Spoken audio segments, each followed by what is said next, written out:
Hi, we've reached the end of our Corporate Soul series, Business Bytes for the Corporate Soul. And I thought it would be interesting to kind of counterbalance the last segment with the first. We began by speaking about money and faith. And we said the word money comes from man, the manna in the desert, and is connected to Shimona. But I wanted to end by speaking about money and joy. Money doesn't buy us happiness. You know, there's a poem I found once on the web. I guess someone sent it in with an email. You're probably familiar with it. Money can buy you a house but not a home, a clock but not time, a doctor's appointment but not health, etc., etc. And, you know, it goes through all these cliches of the fact that money can pay for things, but it can't really give us meaning and access to the stuff we really want at the deepest level.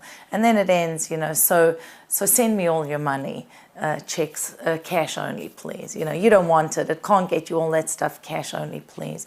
And we are driven at some level. We know money doesn't get me the real stuff that makes me happy. And at another level, well, you know, I give it to me. I feel like it's going to make me happy.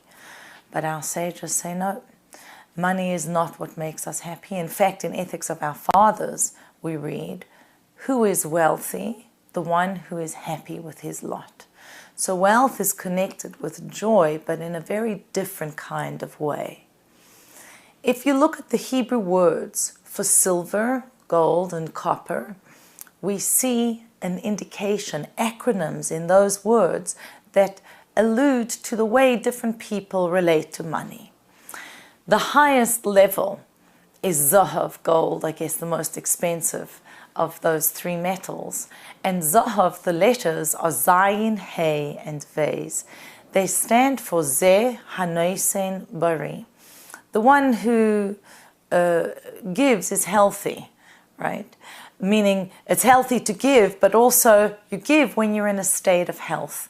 That's the ideal.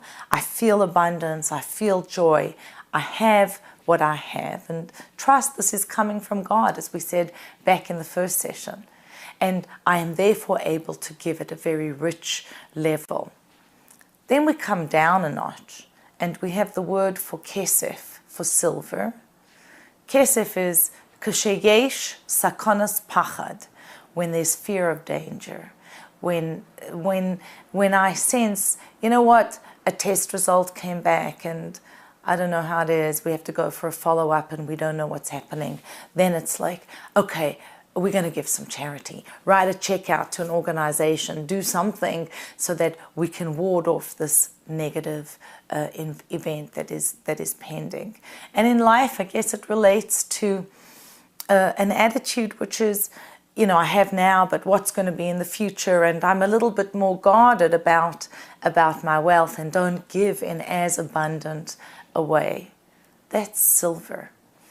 What's the copper mentality, the softest, the least expensive of those metals? It's called in Hebrew nechoshes, actually connected to the word nachash, the snake, the primordial snake in the Garden of Eden. Nechoshes stands for Nesinas Chole, the gift of a sick person, She'amatnu, who said give. Now the person is sick, they're not feeling well. There's a crisis, and here the person says, what do I care? What do I care for my wealth when I don't have health? Just give it away as long as God is going to give me life. So we see there are three different ways to relating to what we have, and they affect our way of being in the world. Am I going to be giving abundantly with hesitation, or am I going to be giving in desperation? I want us to look at something else in terms of money and joy and experiencing abundance that is free, really, of how much money I have. When the Jewish people were in the desert, they worshipped the golden calf. That was really one of the low moments in our history. And they worshipped the calf with their bodies, with their soul, and with their wealth. Now there's a fascinating commentary that explains how they atoned for this. The atonement for the golden calf was to build the sanctuary in the desert. And the Jews gave contributions for the building of the sanctuary. Now twice they had to give an amount which was called machzis hashekel, a half shekel. A full shekel was 20 gera, almost like we would say $1 is 100 cents, right? So a shekel was 20 gera, and half a shekel was 10 gera. The first time they gave a donation for the building of the sanctuary, it was half a shekel, 10 gera. The second time, the same thing. The third time, the Jewish people were told, whatever your heart desires, you want to give a lot, give a lot, you want to give a little, give a little. So this commentary says as follows. The first time they gave half a shekel was for serving God with their body. The Talmud says, each of us, every human being, receives 5 red things from the father and 5 from the mother and 5 white aspects of the body from the father. So we have the white of the teeth and the nails, of the bones, etc. This comes primarily from the father. And from the mother, we have, one opinion is the black of the eye, the red of the bone marrow, the red of the blood, etc. When you add these together, what do you have? 10. And that corresponds to the 10 gera, that half a shekel that the people used to atone for having worshipped God with their bodies, danced around and had a good time serving that idol. Then they gave another half shekel, and this was for serving God with their souls. And anyone who knows a little Hasidus is aware of the fact that each one of us, in addition to the essence of our soul, manifests that essence in 10 different ways. So we have 10 powers of the soul. Or we could say there are 10 attributes.